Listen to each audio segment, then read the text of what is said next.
조선왕 자전. 뛰어난 예술가였으나 역모로 죽임을 당한 안평대군 이용.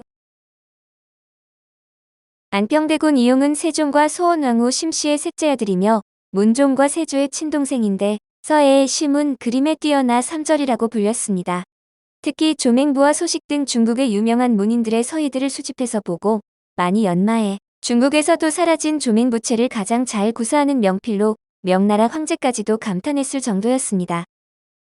명나라 사신들이 오면 안평대군에게 달려가 글을 써달라고 간청했을 정도인데 글씨에 뛰어나 당대의 명필로 꼽히는 등 예술가적 기질이 풍부했던 것으로 보입니다. 호탕하고 인간적인 면모도 있어 많은 사람들이 좋아하고 따랐다는데 왕의 아들이라 권력의 핵심에 가까웠던 점도 한몫했지만 안평대군이 예술에 뛰어난 기질이 있었다는 것은 부정할 수 없는 사실입니다. 아내 정씨와 사이가 나빴는데 단종 즉위년인 1452년 음력 12월 19일에 아들 이유량이 병사했고 단종 1년인 1453년 음력 4월 23일에 아내가 죽자 안평대군은 아내의 장례식에 불참했습니다. 아내의 장례식에 불참한 것이라 욕을 꽤나 먹었는데 이후 불교 사찰을 찾아다니며 공덕을 들이기를 멈추었고 다음과 같은 말을 남겼습니다. 내가 불사에 지극히 정성을 들이고 지극히 부지런하였으나 세종대왕과 소원왕후와 문종대행왕이 서로 잇따라 부모하시고 아들 우량도 또 따라서 죽고 이제 또 아내도 죽으니 비로소 불사가 사람들에게 무익하다는 것을 알게 되었다. 단종이 즉위한 후 종친과 문사를 바탕으로 힘있는 종친으로 수양대군, 황보인, 김종서 등 고명 대신들과 삼각구도를 이뤄서 한가락을 했습니다. 김종서가 수양대군을 견제하기 위해서 안평대군을 끌어들이면 서 다수파의 한 축으로서 사실상 형보다 앞서 나갔지만 계유정난에서 이복 동생 계양군 이징에 무고를 당합니다. 결국 형 수양대군이 김종서 등을 죽일 때 강화도로 귀양을 갔으며 그 후 교동도로 입에되고 36세의 사약을 받았습니다. 계유정난의 명분이 김종서 등이 안평대군을 왕위에 올리기 위해 모반을 꾀한 걸 미리 때려잡았다는 것이지만 안평대군이 그랬을 가능성은 별로 없다는 게 대체적인 견해입니다. 왜냐하면 다수파였던 김종서, 황보인 세력과 합작한 것이 결국 숙이고 들어간 모양새였기 때문인데 왕이 되면 오히려 신하들이 옹립한 휘둘리는 왕이 되니 더 괴로워질 것이었습니다. 김종서, 황보인 등 신하들도 안평대군을 옹립할 이유가 없는 게 자신들의 권력은 일단 문종이 어린 단종을 지켜달라며 고명 대신으로 임명했기에 나오는 권력이었습니다. 즉 단종이 왕위에 있고 자신들이 단종을 옆에서 지켜줘야 권력과 권위가 유지되는 공생관계인데 굳이 단종을 폐위시키는 명분도 없는 역모를 저지를 이유가 없었습니다. 그리고 어린 단종과 다르게 안평대군은 성인이라 친정을 할 수 있으므로 신하들에게 좋을 게 없었습니다. 안평대군이 세종의 동복 막내 동생이자 숙부인 성령대군에게 출계가 되었다면 왕위 계승권을 주장할 근거가 동생인 이명대군보다 없어 결국 형의 앞길에 방해가 되어 제거된 것이었습니다. 한편 성령대군의 부인 양어머니 사만국대 부인 성씨는 훗날 계유정난이 일어나 안평대군이 유배 및 사사되자 이에 연루되어 폐출되고 경주로 귀양가게 되었습니다.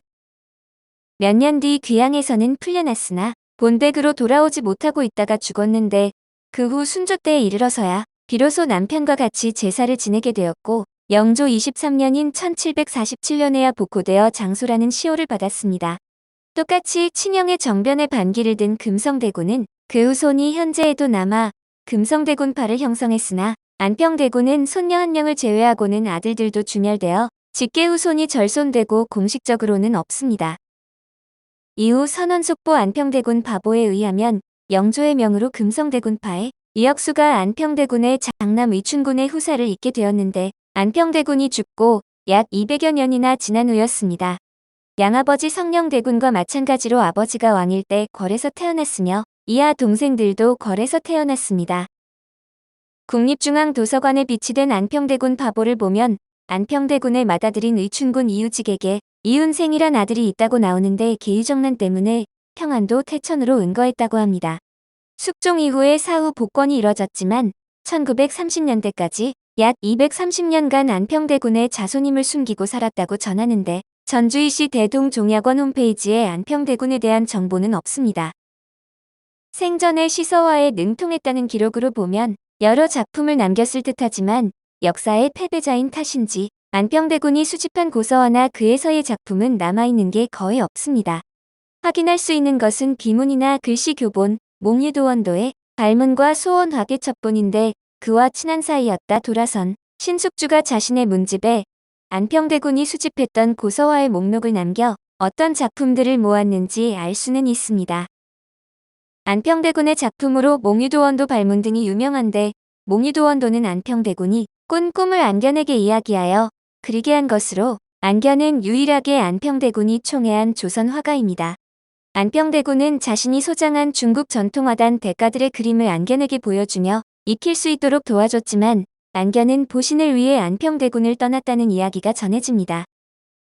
안평대군이 아끼던 용매묵이라는 비싼 먹을 훔치려다 들켜 눈 밖에 나고 대군을 볼 낯이 없다며 더 이상 찾아가지 않았는데 이 때문에 계유정난 때 안평대군과 친했던 사람들은 봉변을 당했지만 안견은 무사했다고 합니다. 사실 안평대군과 몽유도원도는 그 시대라서 나올 수 있었던 것으로 왕자가 공모를 맡아보고 젊은 학사들과 시회를 열던 세종 후반기 정치적 경향을 보여줍니다. 안평대군은 왕자 신분과 자신의 역량으로 집현전부터 당상관까지 어우를 수 있는 당대의 문화적 아이콘이었고 언제든 정치적 구심점이 될 수 있는 위치이기도 했습니다.